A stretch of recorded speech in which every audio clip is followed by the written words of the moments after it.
Hi dears, Mithula miss ആണ്. അങ്ങനെ ഫെബ്രുവരി 21 കൂടി നമ്മുടെ പബ്ലിക് എക്സാം സ്റ്റാർട്ട് ചെയ്യുകയാണ് അല്ലേ. നമുക്കറിയാം ഫസ്റ്റ് എക്സാം വരുന്നത് ഫിസിക്സ് ആണ്.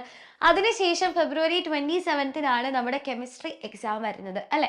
അപ്പോൾ എൻ്റെ കുട്ടികൾ എല്ലാവരും ഒരു കൺഫ്യൂഷനിലായിരിക്കും, എങ്ങനെയാണ് ഇത്രയധികം കാര്യങ്ങൾ നിങ്ങൾ പഠിച്ചു തീർക്കുക അല്ലേ. ഈ കുറഞ്ഞ ടൈം കൊണ്ട് നമുക്ക് കെമിസ്ട്രിയിലെ 10 ചാപ്റ്റേഴ്സ് ആണ് പഠിക്കാനുള്ളത്. പ്രോപ്പറായിട്ടൊരു ടൈം ടേബിൾ അനുസരിച്ച് എങ്ങനെയാണ് കെമിസ്ട്രി പഠിക്കുക എന്നാണ് ഇന്ന് ഞാൻ നിങ്ങൾക്ക് പറഞ്ഞു തരാൻ പോകുന്നത്.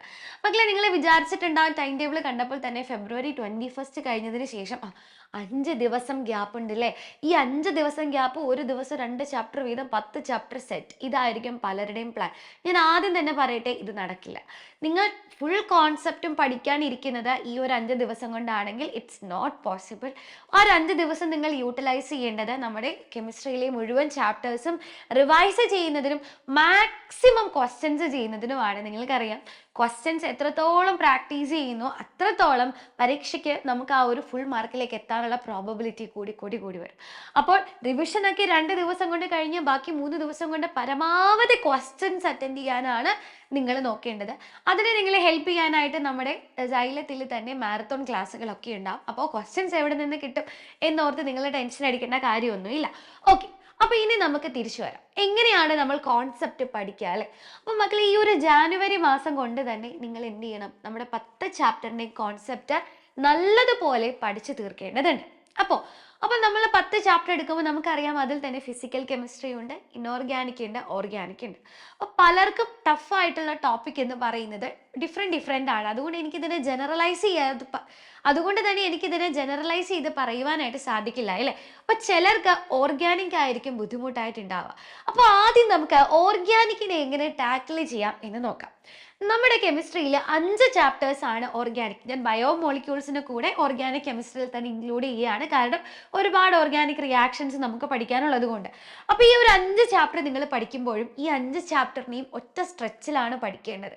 ഓക്കെ, അതിൻ്റെ ഇടയ്ക്ക് നിങ്ങൾ പോയിട്ട് ഫിസിക്കലും ഇനോർഗാനിക്കും ഒന്നും പഠിക്കാനായിട്ട് ശ്രമിക്കരുത്. അതേപോലെ തന്നെ 5 ചാപ്റ്ററും ഒരേ ഓർഡറിൽ തന്നെ പഠിക്കാനായിട്ട് എൻ്റെ കുട്ടികൾ ശ്രമിക്കാം. അപ്പോൾ ആദ്യം തന്നെ ഹാലോ ആൽക്കീൻസ് ആൻഡ് ഹാലോ അറീൻസ് എടുക്കുക. ഈ ഹാലോ ആൽക്കീൻസ് ആൻഡ് ഹാലോ അറീൻസ് എന്ന ചാപ്റ്റർ പഠിക്കാൻ എടുക്കുന്ന സമയത്ത് നിങ്ങൾ ചെയ്യേണ്ട കാര്യം, നിങ്ങൾക്ക് ഷോർട്ട് നോട്ട് എഴുതുന്നതിന് വേണ്ടി ഒരു ബുക്കോ അല്ലെങ്കിൽ ഡയറിയോ പേപ്പറോ എടുത്ത് വെക്കുക. അതേപോലെ തന്നെ നമ്മുടെ യൂട്യൂബിൽ ഈ കറസ്പോണ്ടിങ് ചാപ്റ്റർ റിലേറ്റഡ് ആയിട്ടുള്ള ക്ലാസ്സസ് അവൈലബിൾ ആണ് സൈലത്തിൻ്റെ. ആ ക്ലാസ്സിൻ്റെ വീഡിയോ എടുത്ത് വെക്കുക. NCERT എടുക്കുക. എന്നിട്ട് നിങ്ങൾ NCERT വായിച്ച് പഠിച്ചു തുടങ്ങുക. എവിടെയാണോ ഡൗട്ട് വരുന്നത് ആ ഡൗട്ടുള്ള ഭാഗം എത്തുമ്പോൾ തീർച്ചയായിട്ടും നമ്മുടെ ക്ലാസ്സിലേക്ക് വരിക. ഇനി ടൈം ഉണ്ട്, നിങ്ങൾക്ക് കാണാൻ ഓക്കെ ആണ് എന്നുണ്ടെങ്കിൽ കംപ്ലീറ്റ് ആയിട്ട് ആ ചാപ്റ്ററിൻ്റെ വീഡിയോ ഒരു പ്രാവശ്യം കാണുക. കാരണം ഒരു 2x ഇട്ട് കണ്ടു കഴിഞ്ഞാൽ നിങ്ങൾക്ക് ഒരു 3 മണിക്കൂറിൻ്റെ ക്ലാസ് 1.5 hour കൊണ്ട് ഫുൾ ചാപ്റ്ററും കണ്ടു തീർക്കാൻ സാധിക്കും അല്ലേ. അങ്ങനെ കംപ്ലീറ്റ് ആയിട്ട് ചാപ്റ്റർ ഒരു തവണ കണ്ടു കഴിയുമ്പോൾ തന്നെ ഫുള്ള് നമുക്ക് മനസ്സിലാവും. അതിനുശേഷം NCERT വായിക്കുക. NCERT വായിക്കുമ്പോൾ നിങ്ങൾ ചെയ്യേണ്ട കാര്യം എന്താ, നമ്മൾ ഷോർട്ട് നോട്ട് പ്രിപ്പയർ ചെയ്യണം. ഈ ഷോർട്ട് നോട്ടിൻ്റെ യൂസ് വരാൻ പോകുന്നത് നമ്മൾ ലാസ്റ്റ് 5 days റിവൈസ് ചെയ്യുമ്പോഴാണ്. അന്ന് നമുക്ക് ഫുൾ NCERT വായിക്കാനുള്ള സമയമൊന്നും ഉണ്ടാവില്ല അല്ലേ. അപ്പോൾ ഈ ഷോർട്ട് നോട്ട്സ് ആയിരിക്കും അന്ന് നിങ്ങളെ റിവൈസ് ചെയ്യാനായിട്ട് ഹെൽപ്പ് ചെയ്യുക.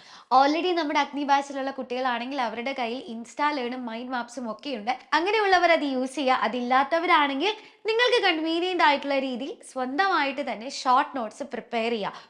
ഓരോ ചാപ്റ്ററിൻ്റെയും നെയിംഡ് റിയാക്ഷൻസ് നിങ്ങൾ ഹൈലൈറ്റ് ചെയ്ത് തന്നെ പഠിക്കണം. കാരണം മിനിമം 2 നെയിംഡ് റിയാക്ഷൻസ് എങ്കിലും എവറി ഇയർ ഡയറക്റ്റ് ആയിട്ട് ക്വസ്റ്റ്യൻ ചോദിക്കാറുണ്ട്. അപ്പോൾ ഓരോ ചാപ്റ്ററിലെയും എല്ലാ നെയിംഡ് റിയാക്ഷൻസും with their catalyst and conditions പഠിച്ചു എന്ന് ഉറപ്പ് വരുത്തണം. അതേപോലെ തന്നെ ഞാൻ പറഞ്ഞു, ഈ ചാപ്റ്റർ ഓർഡറിൽ തന്നെ നിങ്ങൾ പഠിക്കാനായിട്ട് ശ്രമിക്കുക. കാരണം ഹാലോ ആൽക്കീൻസിൽ ഹാലോ അരിൻസിൽ പഠിക്കുന്ന പല കാര്യങ്ങളും നമ്മൾ ആൽക്കഹോൾസിൽ പഠിക്കും. ഈ ആൽക്കഹോൾസ്, ഫീനോൾസ് ആൻഡ് ഈതേഴ്സിൽ പഠിക്കുന്ന പല കാര്യങ്ങളും വീണ്ടും ആൽഡിഹൈഡ്സിലേക്കുണ്ട്. അപ്പോൾ ഇങ്ങനെ കണക്ട് ചെയ്ത് പഠിക്കാൻ നമുക്ക് വളരെ ഈസി ആയിരിക്കും. സോ ആ ഒരു ഓർഡറിൽ തന്നെ നിങ്ങൾ ഫോളോ ചെയ്ത് പോവുക. പിന്നെ മക്കളെ, എത്ര തന്നെ നമ്മൾ ടോപ്പിക്ക് പഠിച്ചാലും, എത്ര തന്നെ ഷോർട്ട് നോട്ട്സ് പ്രിപ്പയർ ചെയ്താലും ഫുൾ മാർക്ക് ഓർഗാനിക് കെമിസ്ട്രി നിങ്ങൾക്ക് കിട്ടണമെങ്കിൽ അതിനുള്ള കീ ആയിട്ടുള്ള മാർഗം എന്ന് പറയുന്നത് റിവിഷൻ തന്നെയാണ്. കാരണം ഒറ്റത്തവണ നമ്മൾ വായിച്ച പുസ്തകം മടക്കി വെച്ചാൽ നമ്മളെല്ലാം അപ്പം എല്ലാം പഠിക്കും, പക്ഷെ പിന്നീട് വായിക്കുമ്പോൾ ഒന്നും ഓർമ്മയുണ്ടാവില്ല. അപ്പോൾ റിവൈസ് ചെയ്താൽ മാത്രമേ, നമ്മൾ ഇടയ്ക്കിടയ്ക്ക് റിവൈസ് ചെയ്താൽ മാത്രമേ നമുക്ക് എല്ലാ കാര്യങ്ങളും അടിപൊളിയായിട്ട് ഓർമ്മ വരുള്ളൂ. അപ്പോൾ ഓർഗാനിക് റിവൈസ് ചെയ്യാൻ ഞാനൊക്കെ ചെറുപ്പത്തിൽ ഉപയോഗിച്ചിരുന്ന ഒരു ചെറിയ ഒരു ടെക്നിക്ക് പറഞ്ഞുതരാം. വളരെ സിമ്പിൾ ആയിട്ടുള്ള ഒരു ടെക്നിക്കാണ്. ബട്ട് ആദ്യത്തെ 2-3 ഡേയ്സ് നിങ്ങൾ കുറച്ച് ഫിസിക്കലി നിങ്ങൾ എഫേർട്ട് ഇടേണ്ടി വരും. എന്നാൽ മാത്രമേ അതൊരു ടൈം ടേബിൾ പോലെ നിങ്ങൾക്ക് കൊണ്ടുപോകാൻ സാധിക്കും. ഇപ്പോൾ നിങ്ങൾ എന്ത് ചെയ്തു, നമ്മൾ ഹാലോ ആൽക്കീൻസിന്റെ എല്ലാ കെമിക്കൽ റിയാക്ഷൻസും പഠിച്ചു വന്നിരിക്കട്ടെ. അപ്പോൾ അത് പഠിച്ച് 1 മണിക്കൂർ കഴിയുമ്പോൾ നമ്മളൊരു ഷോർട്ട് നോട്ട്സ് പ്രിപ്പയർ ചെയ്തിട്ടുണ്ടാവില്ലേ? ഈ ഷോർട്ട് നോട്ട് വെച്ച് 1 മണിക്കൂർ കഴിയുമ്പോൾ ഒന്ന് റിവൈസ് ചെയ്ത് നോക്കുക. അടച്ചു വെച്ചു. പിന്നെ നമ്മൾ എന്ത് ചെയ്യുക, ഒരു ദിവസം കഴിയുമ്പോൾ വീണ്ടും ഈ പഠിച്ച ടോപ്പിക് ഒരു 10 to 15 മിനിറ്റ്സ് എടുത്ത് റിവൈസ് ചെയ്യുക. വീണ്ടും നമ്മൾ എന്താ ചെയ്യേണ്ടത്, 1 വീക്ക് കഴിയുമ്പോൾ വീണ്ടും ഇത് റിവൈസ് ചെയ്യുക. നെക്സ്റ്റ് 1 മന്ത് ആകുമ്പോൾ വീണ്ടും ഒരിക്കൽ കൂടി റിവൈസ് ചെയ്യുക. അതിനുശേഷം ലാസ്റ്റ് 5 ഡേയിൽ നിങ്ങൾ റിവൈസ് ചെയ്താൽ മതിയാവും.